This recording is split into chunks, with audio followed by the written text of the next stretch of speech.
और विशेषकर ब्रिटेन की जो जनता थी, उसको विलियम कैसर के प्रति बड़ी तीव्र घृणा थी। तो उधर वो नारे दे रही थी जनता कि कैसर को फांसी दो, और फ्रांस का जो प्रधानमंत्री क्लीमेंसो था, अब उसकी उसकी मनःस्थिति देखिए। क्लीमेंसो को यह लगता था कि देखो, ये तो मैंने पहले ही आपको बताया है कि जर्मनी एक सोया हुआ शैतान था जो पहले कई टुकड़ों में बटा हुआ था।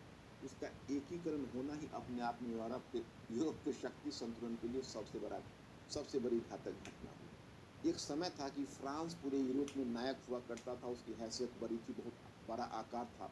लेकिन जर्मनी के एकीकरण के बाद फ्रांस की हैसियत छोटी हो गई। और फिर फ्रांस अब तक जर्मनी से 2 बार आक्रमण का शिकार हो चुका है। एक बार 1870 में सेडान का युद्ध हारा है, और क्लीमेंसो जो प्रधानमंत्री है, वो 80 की एज में, 80 प्लस की एज में जा रहा है। वह सेडान का युद्ध भी देख चुका है 1870 का। और फर्स्ट वर्ल्ड वॉर में भी देखा कि अगर अमेरिकी सेना नहीं रहती, तो जर्मन सेना पेरिस को जीत चुकी होती।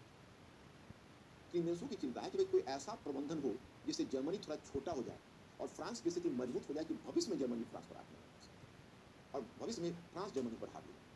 तो इसलिए अब वो जर्मनी में जो प्रबंध करने वाले थे, वो प्रबंध कठोर प्रबंध करने। विल्सन इस पूरी प्रक्रिया को रोक नहीं पाया, और ब्रिटिश प्रधानमंत्री जो लॉयड जॉर्ज है, वो अपनी जनता के हाथों मजबूर था। तो अब आप देखेंगे जो वर्साई की संधि हुई, वो अनजस्ट संधि थी, थोपी गई संधि थी, और उसकी क्या क्या सीमाएं थी, इस पर एक नजर आप डालिए। पहले कि जर्मनी को यह वचन दिया गया था कि उसके साथ नरमी बरती जाएगी, लेकिन बाद में इस वचन को नजरअंदाज कर दिया गया था, उसे कड़ी सजा दी गई। जब जर्मनी ने समर्पण ही किया था, वो विल्सन की 14 सूत्री कार्यक्रम के आधार पर किया था, और विल्सन के 14 सूत्री कार्यक्रम में यह वादा किया गया था कि जर्मनी के साथ नरम व्यवहार। तो फिर आप ही बताइए कि फिर उसके साथ कठोर बर्ताव हुआ तो वायदे का उल्लंघन हुआ। दूसरी, यहाँ तक कि जर्मनी के साथ एक सामान्य औपचारिकता का पालन भी नहीं किया गया था। अब देखिए, उस समय जो कोई भी संधि होती थी, उसमें एक सामान्य औपचारिकता का पालन किया जाता था। औपचारिकता क्या होती? यह होती थी कि भले ही एक पराजित है, एक विजेता है, लेकिन जब उनके बीच जब टर्म्स का निर्धारण होता था, तो उसकी पूरी एक औपचारिक तामझाम के साथ होता था, अपमानित करके नहीं। जैसे एक डिनर पार्टी का आयोजन होगा, तो डिनर पार्टी पर दोनों के रिप्रेजेंटेटिव्स आएंगे, आपस में मिलेंगे, हैंडशेक करेंगे, साथ खाने के लिए बैठेंगे। अब उस डिनर पार्टी के क्रम में ही जो विजेता पक्ष है, वह पेपर्स दे देगा पराजित पक्ष को, डॉक्यूमेंट्स, और जिसमें रहेगा आप इसे पढ़ लीजिए, और नेक्स्ट मीटिंग में मिलते हैं, तब इस पर हस्ताक्षर। और फिर दोनों कम से कम पूरी औपचारिकता के साथ एक हैंडशेक करके फिर अलग हो जाते हैं। फिर जो ड्यू डेट को फिर जब वो आते हैं उस डेस्टिनेशन में, तो फिर डिनर पार्टी का आयोजन होता है, और डिनर खाते खाते बार्गेनिंग होगी। उसमें वो कहेंगे अच्छा आप ये सब बहुत कठोर शब्द है, ऐसे में तो नहीं होगा, दूसरा नहीं सर ऐसा नहीं है, इतना तो कम से कम आपको देना ही पड़ेगा। तो इस तरह से आपस में एक वार्ता के द्वारा वायदे बहुत ही कॉर्डियल वातावरण में, कम से कम आपको देखने से ऐसा नहीं लगेगा एक पार्टी पराजित है, दूसरा विजेता, और एक को अपमानित किया जा रहा है। बड़ी अजीब बात, जर्मन रिप्रेजेंटेटिव जो वार्साई में गए थे, तो पुलिस स्कॉट में उनको लाया गया था, मानो क्रिमिनल।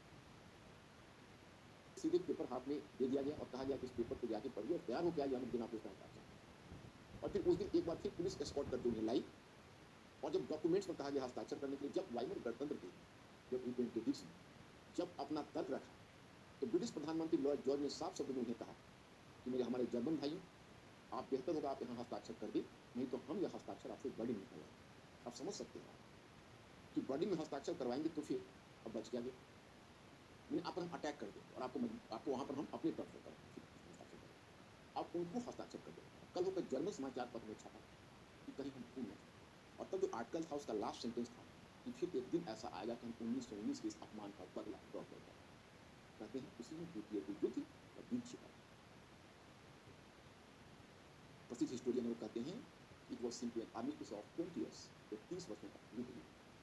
और एरिक फॉक्सटन कहते हैं कि प्रथम विश्व युद्ध 4 वर्षों का युद्ध नहीं, 31 वर्षों का युद्ध था, जो 28 जुलाई 1914 को आरंभ हुआ और 15 अगस्त 1945 को समाप्त हुआ। सेकंड वर्ल्ड वॉर की समाप्ति के बाद इसको 31 ईयर्स के वॉर के रूप में बोल चुके हैं। समझ सकते हैं। तीसरा, मुआवजे के स्थान पर क्षतिपूर्ति शब्द का प्रयोग किया गया। अब तक देखिए, there was the use of the term compensation earlier, and it was replaced by the term indemnity. Indemnity means अब कंपनसेशन का मतलब है कि आपने उसमें, जैसे आप इसको मुआवजा की एक राशि दीजिए, तो पहले क्या होता, जो पराजित पक्ष होता था उससे लमसम अमाउंट एक मुआवजा पहले दिया जाता था। पहली बार पेरिस पीस कॉन्फ्रेंस में ऐसा हुआ कि हर चीज की कॉस्ट निर्धारित की गई। जैसे अब जर्मन सेना ने अटैक के क्रम में जो आर्थिक क्षति पहुंचाई बेल्जियम और फ्रांस का, उसकी गणना हुई कि अच्छा यह भी आपने तोड़ा है, यह भी आपने क्षति किया, तो इसका ये कीमत है, उसकी ये कीमत है। यह प्रचलन नहीं था शांति समय में कि किसी से क्षतिपूर्ति की रकम दी जाए, किसी से इंडेमनिटी दी जाए, बस कंपनसेशन लिया जाना चाहिए, परंतु उसे क्षतिपूर्ति दी जाए। संधि की शर्तें बहुत कठोर थी। कम से कम जर्मन रिप्रेजेंटेटिव्स को अपना विचार व्यक्त करने की स्वतंत्रता दी जाती। वह कम से कम एक कड़ी सौदेबाजी के बाद वो कम से कम जो संधि की शर्तें वो थोड़ी नरम हो सकती थी, लेकिन ऐसा नहीं हुआ। उन्हें बोलने का अवसर नहीं मिला, अपने पक्ष रखने का अवसर नहीं मिला, तो संधि की शर्तों का कठोर होना तो क्या था। यह देखना है कि भाई जब विल्सन महोदय ने इतनी बड़ी-बड़ी बातें की थी, 14 सूत्री कार्यक्रम की बात हुई थी, तो फिर वो एजेंडे से पीछे क्यों हट गए? एजेंडे से पीछे हटने के क्या कारण थे?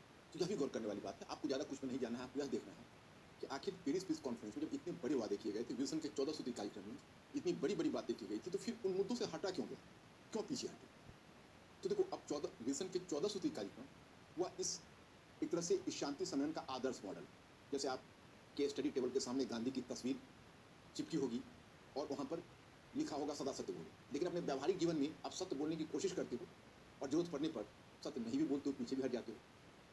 1403 कार्यक्रम जो विल्सन का है वह उस पेरिस पीस कॉन्फ्रेंस का आदर्श मॉडल है, वह उसका घोषित एजेंडा है, परंतु उसके पीछे बहुत सारे हिडन एजेंडा जो डिप्लोमेसी में, इंटरनेशनल डिप्लोमेसी में प्राय ऐसा होता है।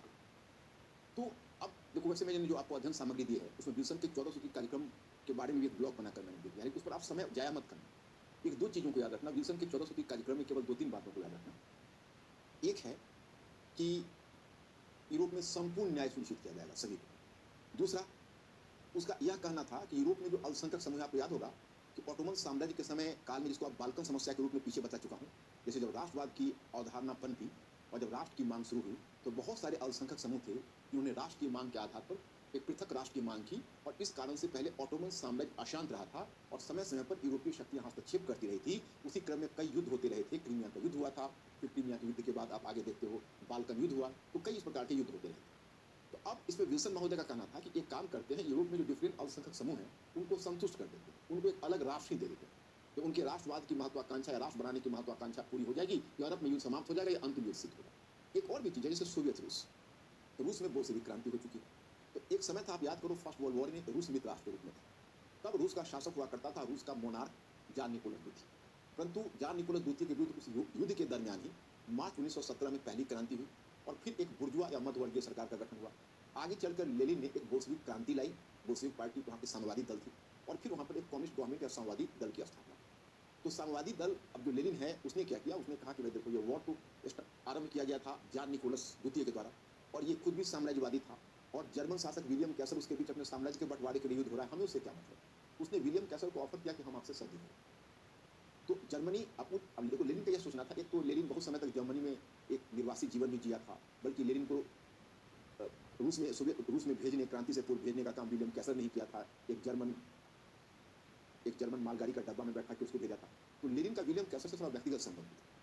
अब लेनिन सोच रहा है कि भाई हम क्योंकि स्वेच्छा से उनके साथ संधि कर रहे हैं, तो कम से कम हमसे मुआवजा वो नहीं लेंगे। लेकिन आपको जानकर आश्चर्य होगा कि जर्मनी ने उसके ऊपर बड़ी कठोर शर्तें थोप दी थी। वॉर समाप्त होने से पहले की बात बता रहा हूं। और तब उसको कम से कम 1/4 यूरोपीय भूभाग से सोवियत रूस को अपना हाथ धोना पड़ा था, 1/4 यूरोपीय भूभाग से।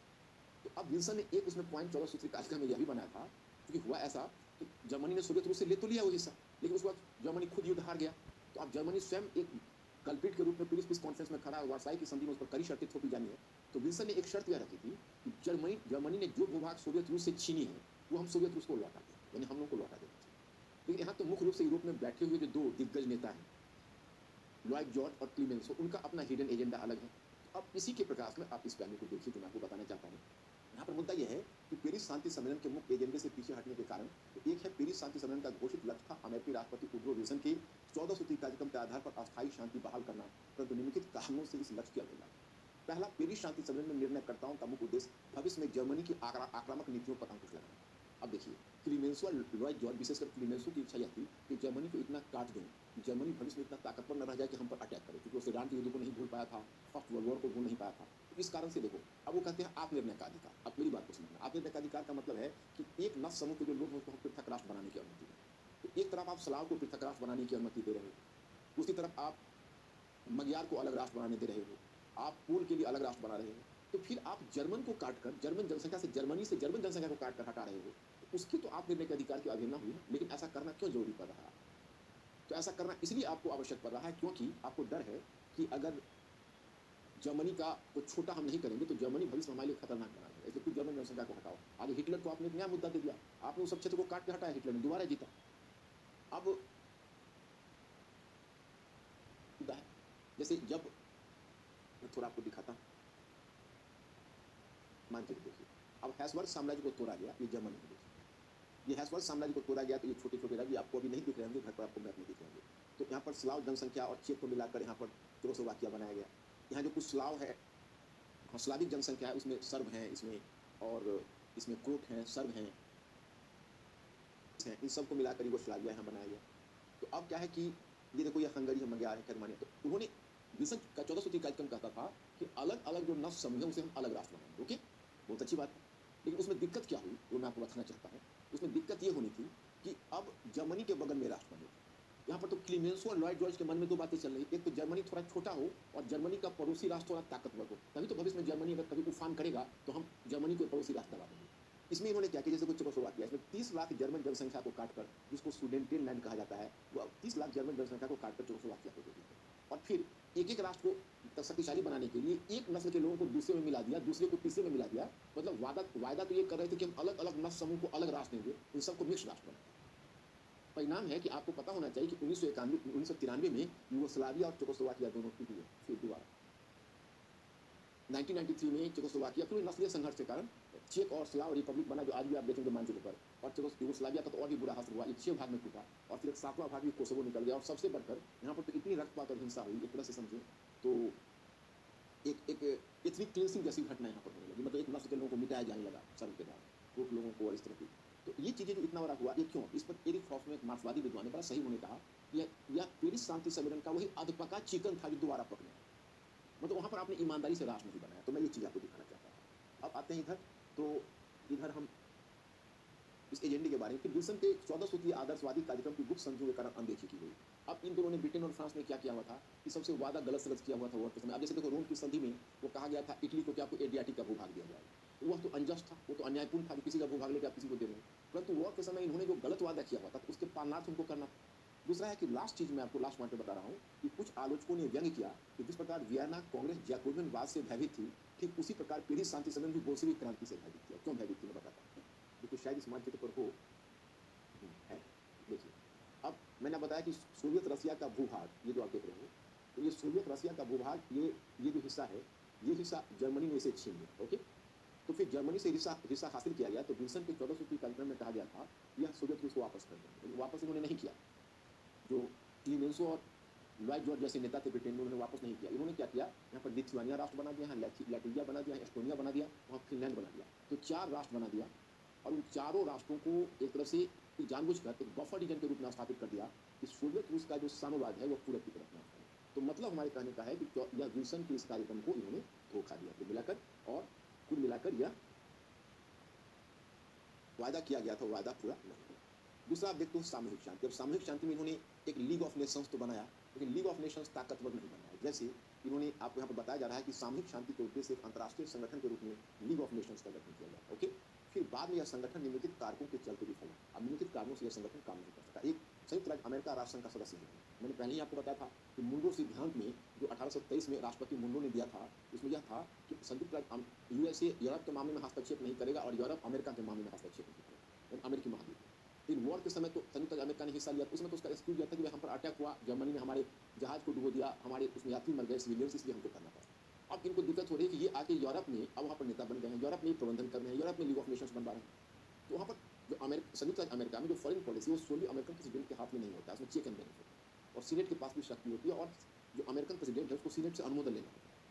तो सीनेट ने प्रेसिडेंट विल्सन के इस कार्यक्रम को वीटो कर दिया। उसने कहा कि नहीं, आप किसी भी पीस टाइम ऑर्गेनाइजेशन के मेंबर अमेरिका को नहीं बना सकते, संयुक्त राज्य अमेरिका राष्ट्र संघ का सदस्य नहीं बन सकता। तो राष्ट्र संघ के लिए तो सबसे बड़ा अभिशाप यही हुआ कि पैदा हुआ, परंतु इसका जो संस्थापक है वह इसका मेंबर नहीं बन सकता। दूसरा, राष्ट्र संघ के संविधान में किसी विषय पर, दूसरा, राष्ट्र संघ के संविधान में किसी विषय पर सर्वसम्मति के आधार पर निर्णय की व्यवस्था थी, जिसे व्यवहार में लागू करना बहुत कठिन है। अब अगर मान लीजिए कोई राष्ट्र गलती करता है, उसको कोई डिसीजन लेना है, जैसे अब यूएन ही लेता है, तो ऐसा इसमें नहीं। उसमें एक अनुच्छेद 5 रखा गया था, जिसमें था, इसमें यूनिनिमस क्लॉज था, मतलब जो भी निर्णय होगा यूनिनिमसली होगा। तो अब आप ही बताइए, अंतर्राष्ट्रीय संबंधों में कभी यूनिनिमस निर्णय हो सकता है जब इतने इतने राष्ट्र है, उसके 60 मेंबर्स हैं। और फिर ये नेक्स्ट वन क्या है कि राष्ट्र संघ के 2 महत्वपूर्ण अंग असेंबली और काउंसिल थे, लेकिन दोनों को समान शक्तियां प्रदान की गई थी। अब एक असेंबली भी एक काउंसिल है। अभी देखते यूएन में क्या है, जनरल असेंबली है, दूसरा सिक्योरिटी काउंसिल है। सिक्योरिटी काउंसिल को ज़्यादा पावरफुल बनाया गया, असेंबली से कमजोर है। उसमें क्या है कि असेंबली और काउंसिल दोनों को समान पावर थे, तो कुछ महत्वपूर्ण कदम उठा ही नहीं पाते। उसके आगे तुम देखते हो कि राष्ट्र संघ एक शक्तिहीन संस्था थी, क्योंकि वो अमेरिकी, ब्रिटिश तथा फ्रांसीसी 2 भिन्न दृष्टिकोणों के बीच पिसती रही थी। मतलब वो 2 भिन्न दृष्टिकोणों में पिसती रही थी। एक दृष्टिकोण था जिसे कहते हो जैसे अमेरिकी, तो अमेरिकी और ब्रिटिश चाहते थे कि यह संस्था एक औपचारिक खूब कमजोर हो, ज़्यादा ताकतवर ना बनाया जाए, और फ्रांसीसी चाहते थे कि संस्था को बहुत मजबूत बनाया जाए। अंत में चली ब्रिटिश अमेरिकी की, और संस्था को मजबूत नहीं बनाया गया। तो ये इसका एक महत्वपूर्ण वीकनेस हो गया। अब कि वर्साई की संधि ताश के पत्तों की तरह क्यों ढह गई। ताश के पत्तों की तरह ढहने से तात्पर्य है, ये संधि को कम से कम चलना चाहिए था, एक लंबे समय तक चलना चाहिए था, लेकिन अब तक की जितनी अंतर्राष्ट्रीय संधियाँ हुई थी, सबसे अल्पकालिक के हिस्से से हुई। यही समझो कि इसको पीएचकार लिखते हैं कि महज 20 वर्षों का युद्ध विराम से हुआ।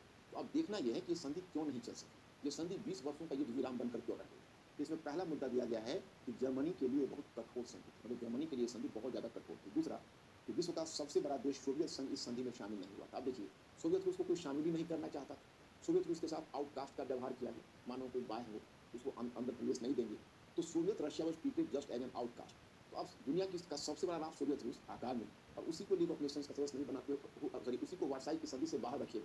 तो वार्साई की संधि को तो सबसे पहले आगे चलकर सोवियत रूस का प्रधान स्टालिन ही तोड़ेगा सेकंड वर्ल्ड वॉर से पहले, लेकिन आपसे डिस्कस करेंगे। तो दूसरा फैक्टर ये है। तीसरा है, इस पेरिस शांति सम्मेलन के तुरंत बाद अमेरिका ने यूरोपीय राजनीति में दिलचस्पी लेना बंद कर दिया था, जबकि दूसरी ओर यूरोप में ब्रिटेन और फ्रांस के बीच समन्वय और सहयोग की कमी थी। अब देखिए, एक दिलचस्प चीज बताता हूँ। तो फ्रांस का प्रधानमंत्री क्लीमेंसो था, वो बहुत डरा हुआ था। उसको लगता था कि बाकी को जो हो, लेकिन जर्मनी अगर ताकतवर होगा तो सबसे पहले तो फ्रांस को ही चपेटेगा, क्योंकि फ्रांस को गुस्सा भी खाया हुआ है। फर्स्ट वर्ल्ड वॉर के समय जो वर्साई की संधि को अपमानित करने में फ्रांस सबसे आगे था जर्मनी। तो वो चाहता था कि कुछ अस्थायी ऐसा प्रबंधन यूरोप में हो कि भविष्य में कम से कम जर्मनी हम पर अटैक नहीं। तो मतलब आप अगर इतिहास में देखें तो जर्मनी और फ्रांस की शत्रुता देखेंगे, दो दो वर्ल्ड वॉर्स हुआ है, दोनों मिलकर तीन तीन वॉर लड़े हैं। तो लगता है कि जर्मनी और फ्रांस में अगर फ्रेंडशिप हो सकता है और दोनों अगर एक यूरोपियन यूनियन का सदस्य बन सकते हैं, तो दुनिया में कोई बड़े से बड़े शत्रु भी मित्र हो सकते हैं। जब संयुक्त अमेरिका और वियतनाम के बीच दोस्ती हो सकती है, तो आप समझ लो कि अंतर्राष्ट्रीय राजनीति में कोई किसी का शत्रु और मित्र नहीं है। कल को भारत और पाकिस्तान में मित्रता हो जाए तो बहुत आश्चर्य की बात नहीं है, भारत चीन में भी अस्थायी मित्रता हो जाए तो आश्चर्य की बात नहीं है। तो यहाँ पर क्या है कि पेरिस शांति सम्मेलन के तुरंत बाद एक्चुअली हुआ ऐसा कि अब नहीं, शांति सम्मेलन में ही पहले क्लीमेंसो ने एक प्रस्ताव दिया। आप जर्मनी और फ्रांस दोनों का बॉर्डर तो देख रहे हो, राइनलैंड का क्षेत्र देख रहे हो, और राइनलैंड का क्षेत्र जर्मनी में है। तो उसने प्रस्ताव किया फ्रांस ने कि राइनलैंड के क्षेत्र को जर्मनी से अलग करके और उसको एक बफर क्षेत्र करके मध्यवर्ती राज्य, उसको एक बफर स्टेट बना दे, ताकि भविष्य में जर्मनी डायरेक्ट फ्रांस पर अटैक ना कर सके, और करेगा तो पहले इस क्षेत्र से उसे गुजरना। तो उसमें साफ मना कर दिया अमेरिकी प्रेसिडेंट विल्सन ने कि नहीं, इसमें 50 लाख जर्मन अलग हो जाएंगे जर्मनी से, और ये उनके राइट टू सेल्फ जजमेंट, आत्मनिर्णय के अधिकार के अधीन है। तो फिर फ्रांस ने कहा कि हमारी सुरक्षा, तो कहा कोई नहीं, हम और ब्रिटेन दोनों मिलकर आपकी सुरक्षा की भविष्य में गारंटी देंगे। अब गारंटी दे, उसी समय क्लीमेंसो हल्का मुस्कुराया, वो समझ गया कि अंतर्राष्ट्रीय राजनीति में मौखिक गारंटी का कोई मतलब होता नहीं, कब 2-4 वर्षों में स्थिति बदल जाए कहना मुश्किल है, और ये स्थिति बहुत शीघ्र बदल गई। उनको खुद लीग ऑफ नेशंस ने वीटो कर दिया, उनको वहां से आना था वापस। अब संयुक्त अमेरिका वापस हो गया, तो अब फ्रांस पूछ रहा है ब्रिटेन से कि भाई वो तो गए, आप तो कम से कम गारंटी दे रहे हो ना। तो ब्रिटेन ने कहा, अकेला कैसे आपको गारंटी दे सकते हैं, हम दोनों मिलकर गारंटी देने वाले थे, वह नहीं है तो हम अकेला गारंटी नहीं दे सकते। समझ सकते हैं इसकी स्थिति क्या है। तो मतलब इस तरह से प्रबंधन का टूटना तय हो गया। संयुक्त अमेरिका में दिलचस्पी नहीं ली, ब्रिटेन फ्रांस के बीच भी दूरी हो गई, और अंतर्राष्ट्रीय शांति बनाए रखने में राष्ट्रसंघ की विफलता। अंतिम उम्मीद लगी हुई थी कि अंतर्राष्ट्रीय संगठन है राष्ट्रसंघ, राष्ट्रसंघ अस्थायी शांति के लिए कुछ करेगा, लेकिन वो कुछ कर नहीं पाएगा। पेरिस शांति सम्मेलन के पश्चात उपनिवेशों का मोह भंग। अब उपनिवेशों की बात क्या है, देखिए, फर्स्ट वर्ल्ड वॉर जब शुरू हुआ तो पहली बात तो फर्स्ट वर्ल्ड वॉर स्वतंत्रता और प्रजातंत्र की रक्षा के नाम पर लड़ा गया। उपनिवेशों में एक बड़ा ही अतिरिक्त उत्साह आ गया कि ये तो बहुत अच्छी बात है, बहुत बड़ी बात है, कल को एक वॉर के बाद हमें भी कुछ कंसेशन मिलेगा। इसलिए आपको कहा गया है कि प्रथम विश्व युद्ध के दौरान कुछ उपनिवेशों ने उत्साहपूर्वक मातृ देश का समर्थन किया। भारत ने किया, चीन ने किया, मिस्र ने किया, बहुत सारे देशों ने किया, समर्थन किया। उन्हें लगा था कि युद्ध के बाद उन्हें उनका कुछ लाभ मिले। ओके, उपनिवेश में उत्साह के कारण, उत्साह में कारण क्या, तो यहाँ पर आपको कारण दिए गए हैं कि मित्र राष्ट्र स्वतंत्रता तथा लोकतंत्र की रक्षा के लिए युद्ध लड़ रहे थे। इस उपनिवेश में स्वतंत्रता की उम्मीद थी। उन्हें लगा कि भाई जब ये इतने बड़े महान कार्य के लिए लड़ रहे हैं तो हम भी तो कंसेशन देंगे। दूसरा, भारत यह उम्मीद कर रहा था कि युद्ध के बाद उसे कुछ हद तक स्वराज मिलेगा। गांधी को लगता था स्वराज मिलेगा। और चीन जर्मन कब्जे वाले शांतुंग क्षेत्र को पुनः पाने की आशा कर रहा है। और देखिए, चीन के साथ तो और भी बड़ी त्रासदी हुई। वह ऐसा कि चीन में ये शांतुंग क्षेत्र का मैं बताता हूँ। एक्चुअली था क्या कि चीन को सभी यूरोपीय देशों ने सामूहिक रूप से कॉलोनी बना रखा। तो उन सबों ने एक तरह से चीन में एक अपना क्षेत्रातीत अधिकार, उसको एक्स्ट्रा टेरिटोरियल राइट्स कहते हैं। उसमें होता यह है कि वह राष्ट्र तो औपचारिकता में होता है, परंतु उस देश के अंदर बहुत सारे विदेशी शक्ति अपना अपना क्षेत्र बांट लेते हैं। तो शांतुंग क्षेत्र पर जर्मन लोगों ने कब्जा किया। तो अब जर्मन के विरुद्ध ब्रिटिश वगैरह ये मित्र राष्ट्र लड़ रहे थे। तो जो चीन का जो नेता था, उनका नाम था डॉक्टर सन्यास सेन। तो डॉक्टर सन्यास सेन ने ब्रिटेन से यह मांग रखी कि भाई हम इस युद्ध में आपका साथ दे रहे हैं, और इस युद्ध के बाद क्योंकि जर्मन लोगों को तो आप पनिश करोगे, आप जर्मन लोग हारेंगे, तो शांतुंग का ये भूभाग जो जर्मन लोगों के कब्जे में, वो आप हमें लौटा देना क्योंकि हमारा है। तो कहा बिल्कुल। चीन उत्साह के साथ युद्ध में हिस्सा लेगा। उधर जापान एक बहुत बड़ी शक्ति बन चुका था एशिया प्रशांत क्षेत्र में, और विशेष अब उनको जापान की सहायता की जरूरत थी ब्रिटेन को। तो ब्रिटेन ने जापान का दरवाजा खटखटाया। तो जापान ने शर्त रख दी कि हम इस शर्त पर आपको सहायता करेंगे कि जो अभी अभी चीन में शांतुंग का भूभाग है जो जर्मनी का है, वो आप हमें दे दें। अब आप बताइए, उसने जापान को भी वादा कर दिया। अब एक ही चीज़ के वायदे दो देशों से किया जा रहा है, तो चीन के साथ तो ज़बरदस्त धोखा हुआ। और इसलिए तुम देखोगे कि फर्स्ट वर्ल्ड वॉर के बाद पेरिस पीस कॉन्फ्रेंस में वह क्षेत्र जापान को ट्रांसफर कर दिया। अमेरिका नहीं चाहता था, वुडरो विल्सन वैसे भी जापान से चिरा हुआ बैठा था, उसकी चर्चा मैं आगे करूंगा आपको। उसने एक नौसैनिक सम्मेलन भी बुलाया है आगे, तो मैं इसकी चर्चा यहाँ नहीं करूंगा। लेकिन वायदा तो कर दिया गया जापान को, तो ये तो अपने आप में आप मान कर चलिए कि वह भूभाग शांतु लेकर जापान को दे दिया। अब चीन तो बिल्कुल ही अचंभित रह गया। और फिर मई फोर्थ मूवमेंट चीन में हुआ 1919 में, चीनी लोगों के साथ मोह भंग हुआ। या 1919 में मई चतुर्थ मूवमेंट हो रहा है, भारत में यहाँ गांधी रॉलेट सत्याग्रह मूवमेंट छेड़ रहे हैं। इधर मिस्र में क्या हाल है कि मिस्र के प्रधानमंत्री जरलुल पाशा ब्रिटेन से स्वतंत्रता की उम्मीद कर रहा था। अब वह ब्रिटेन को सहायता कर रहा था कि युद्ध के बाद तो स्वतंत्र करेंगे। अब पेरिस पीस कॉन्फ्रेंस में क्या हुआ, जब विल्सन महोदय आए, उन्होंने 14 सूत्री कार्यक्रम कहा कि अल्पसंख्यक समूह को आत्मनिर्भर का अधिकार मिलेगा। तो उपनिवेशों को एक गलत उम्मीद जग गई कि शायद विल्सन महोदय हम लोगों के लिए भी कह रहे हैं। तो जरलुल पाशा ने सीधा यहाँ से पेरिस की यात्रा शुरू कर दी कि पेरिस में जाके विल्सन को कहेंगे देखिए हमारे साथ क्या होता है। लेकिन उसको ब्रिटेन ने पेरिस पहुंचने ही नहीं दिया, रास्ते में उसको गिरफ्तार करके माल्टा गेट के अंदर वासित। तो वहाँ पर मिस्र में भी राष्ट्रवादी मूवमेंट शुरू हो गया। तो ये पूरे फर्स्ट वर्ल्ड वॉर के बाद मोह भंग हुआ है, कॉलोनी को स्वतंत्रता नहीं मिल पाई। आपको पता होना चाहिए कि फर्स्ट वर्ल्ड वॉर के बाद औपनिवेशिक शक्ति ने अपनी पकड़ और उपनिवेशों पर मजबूत की है।